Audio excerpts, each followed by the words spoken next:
Gilmore. Thank you, Mr Speaker. My question is to the Minister of Finance. Have New Zealand's after-tax wages been rising faster than prices? The Honourable Bill English.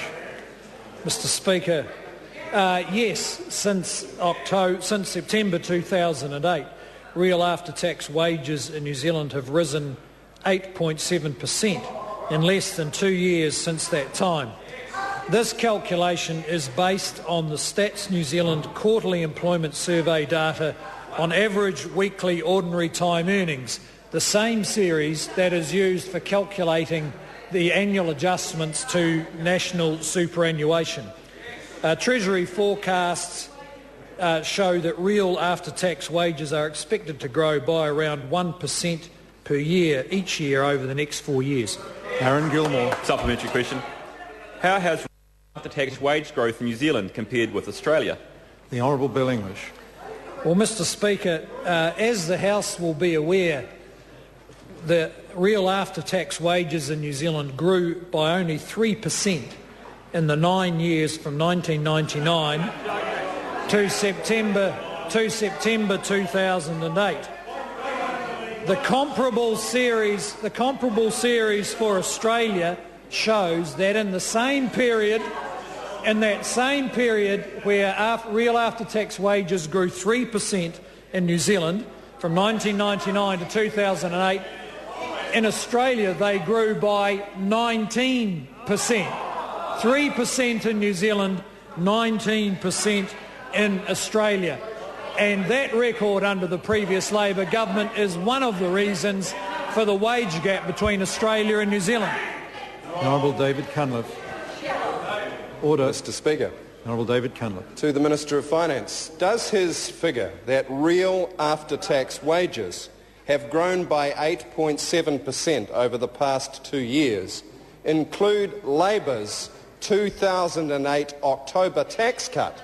And if so, why is he taking credit for a tax cut he voted against? The Honourable Bill English. Mr Speaker, it does include Labor's tax cut, and we've always made that clear, and the reason is because Labor only did that tax cut because we made them.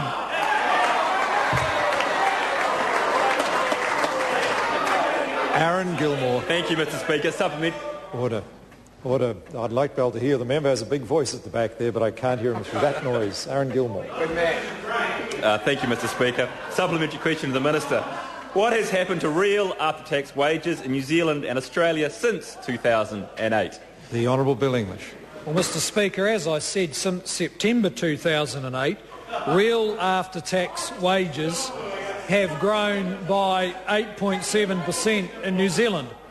In the same period, real after-tax wages in Australia have grown by 4.8%. This is because Australia has had significantly higher inflation than New Zealand, and they have had smaller tax cuts than in New Zealand. So the gap has actually narrowed slightly. However, we're not getting excited about it.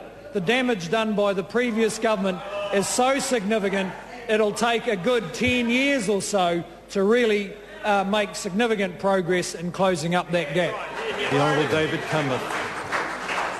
Mr Speaker, to the Minister of Finance, can he confirm that, based on figures he quoted last week, over his period in office, real after-tax wages in the private sector have increased by only 1.3%?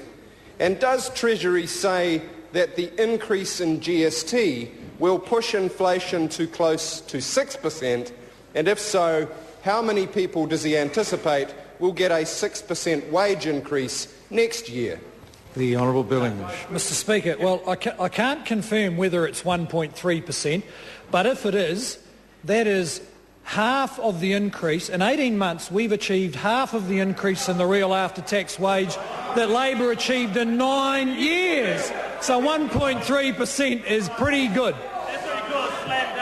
Aaron Gilmore. Thank you, Mr Speaker. Supplementary question. What economic policies would put future increases in New Zealand wages at risk? The Honourable Bill English.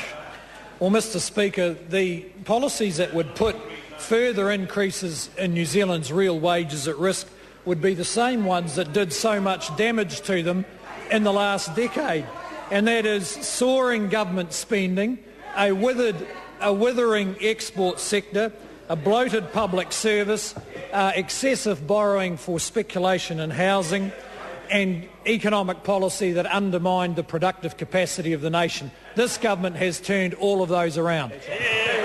Question number 4, the Honourable David Cunliffe.